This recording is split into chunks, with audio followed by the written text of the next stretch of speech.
Well folks, hello and welcome back to Relaxing Woodshop. My name is David. Christopher's still stuck doing a lot of work. I was down doing work today with him there, so it's just not that easy, but we'll get there. So, what we are doing this week is a ginormous project for me. It's actually been going on for the past 10 days because the weather in Northern Ireland is horrific.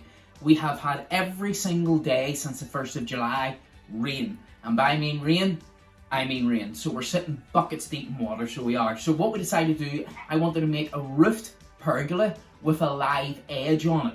And I want to use 6-inch post beams. I want to do the whole works, really good work. Now, with the support from Ray's Sawmill in Crumlin, obviously I had to buy the wood, but he's been very, very good to me.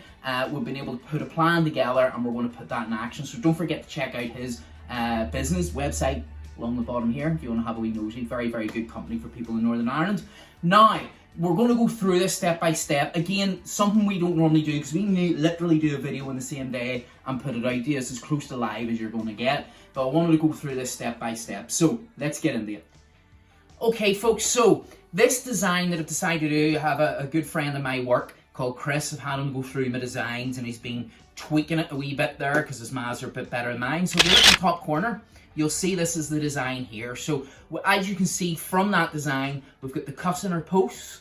We've got the live edge leading on top of the frame. So it's 10 foot by 10 foot, as you can see in the design there. So feel free to pause and zoom in on it.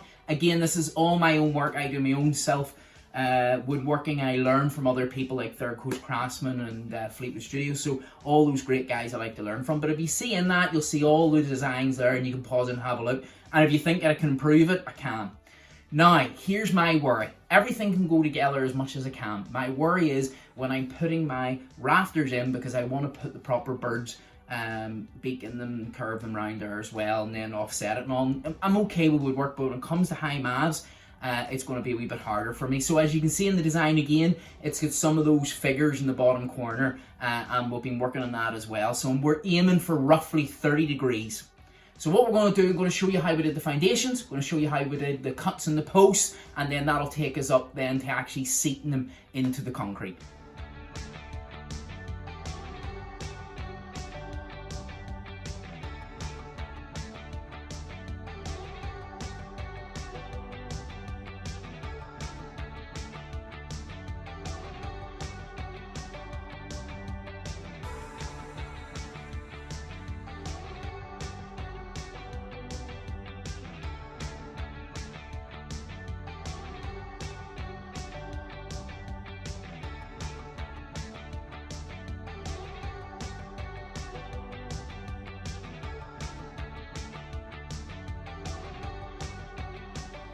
So for our main beams, we have 6.5 inches by, of course, 6.5 inches. And of course for them, and they're 8 foot long, so they are, approximately just about 1.5 foot is going to fall into the ground below. And as you've seen, we were working on that hole a wee bit earlier. Then we have the main truss that runs along the front. It is 5.5 by 2.5, so a real good heavy beam for going across. Then our roofing is live edge, so as you can see we have a beautiful live edge running down one side, and then they've been cut at the back by Ray's Sawmill, so that makes them much easier for me to work with because of the length of them. They are approximately 7.5. Now do remember, each board will be slightly different. There's 7.25. There's a big whopping 8, so they'll all be slightly different, so you have to work your measurements as you go. And then our roof trusses themselves, and they are 5.5 by just over 1.5, 1.75 actually. So real good heavy beams. They'll also, I think I'll have one spare, maybe two, and I can use them for like wee cross trusses to put nice design on it. So let's keep digging. So there's one hole done, and you can see we've got really good depth there. That's going down. This beam here is 16 inches, and you can see there's only about an inch hanging out. So that's 15 inches into the ground, and we have at least 1.5 to 1.5 feet for good broad concrete there. Hole 2 dug, as you can see on this side, there's a wee bit of water that's come off. Now we do have quite a decent wall there, and then a lot of land going up the back. So I'm wondering if it's just natural water from this side coming down through. We have had a huge amount of rain, so I have hole 3 dug, nowhere near as much water there. So you can see as it gets further away from that siding, there's nowhere near the same amount.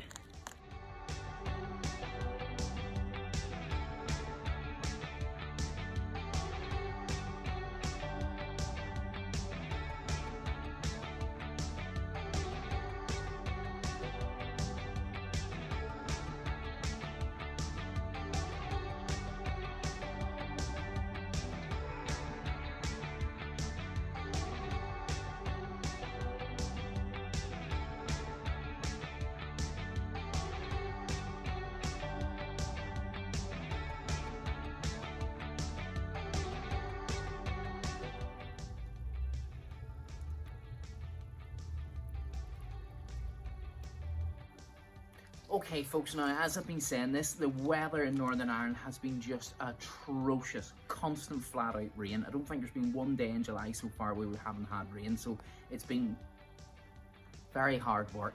What are you doing wearing a bandana? Anyway, so on this bit here, what we need to do is we have 2 posts going into this, okay? So we have our large post that's going along with front beams to hold the rafters. It is 15 centimeters down and 7 centimeters in. And then our side rafter that's going to, our side beam that's going across the side is 15 centimeters down and 4.5 centimeters in. So what we'll have to do is we'll have to cut these sections out and then remove this section and this section and leave the center off post out of the main post, if that makes sense. Now, my problem, I have a fantastic Ryobi saw that works really well, but it only cuts down so far. So a lot of the time I'm going to have to use the handsaw. But if I do enough of cuts of this, it should minimize the handsaw use. So let's have a go at measurements. Okay, so measure our first mark, which is here, and then we bring the square over to match that. And that is going to be our first cut. Now, we also want to cut this one. So this will be excess, and this here will be excess. So what we now need to do is run this there, and same rule apply, straight down. Now, my blade from here to the outer edge is 3.5 centimeters. So what we need to allow for that is 3.5 centimeters from that line, which is there, and bring up the square to there. That then means when I make my cut,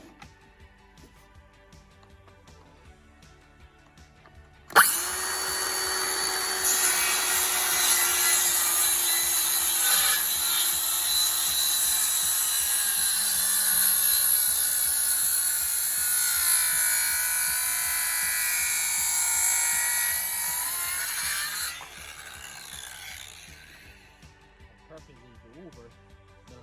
So we'll now make another cut down here.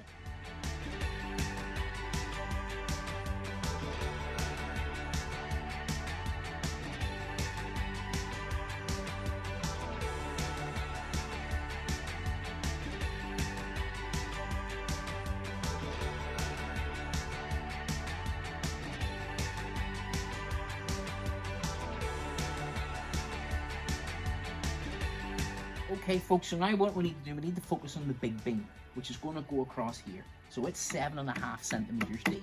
So what we'll do is, we'll bring our ruler here, bring it down to 7.5, and then we'll run our line across that there. So let's do that now. So 7.5 is there. So from there, we'll run our line across, like so.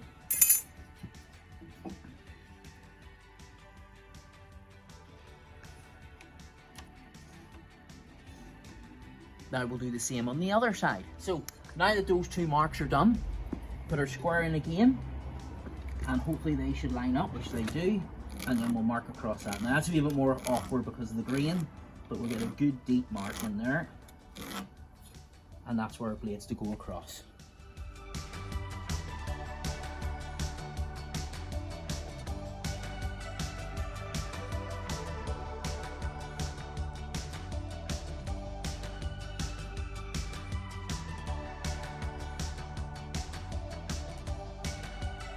Okay, so now we're focused on that bit. I know it's not cut yet because we'll have to go in with a handsaw because of the size. But what we need to do is we need to make our measurements for the 4.5. So same rules apply. We'll go in at 4.5. Make our mark. And then we'll put the triangle across that. And it is about to start raining again.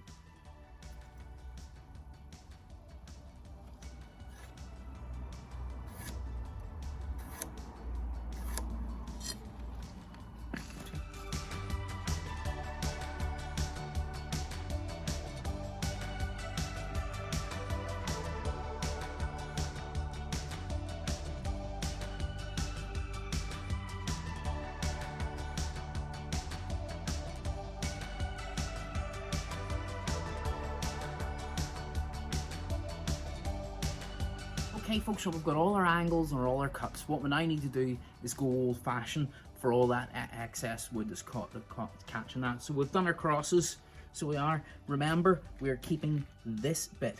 So this bit's staying, the rest of this is going. So it is, even though we've got a cross line here, that's going, this going, that going. Now, with this cut here, that is in the depth we need. The blade was 4.5. This cut here, we're gonna have to go down a wee bit further. So let's get cutting.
Okay folks, so our final cut, and we're going to cut straight along here, and this is for the main post. Now, I have moved from Japanese saw to good old fashioned Spear and Jackson saw, reason being the wood is damp and it's catching the fine teeth that are in the Japanese saw, so back to the old school.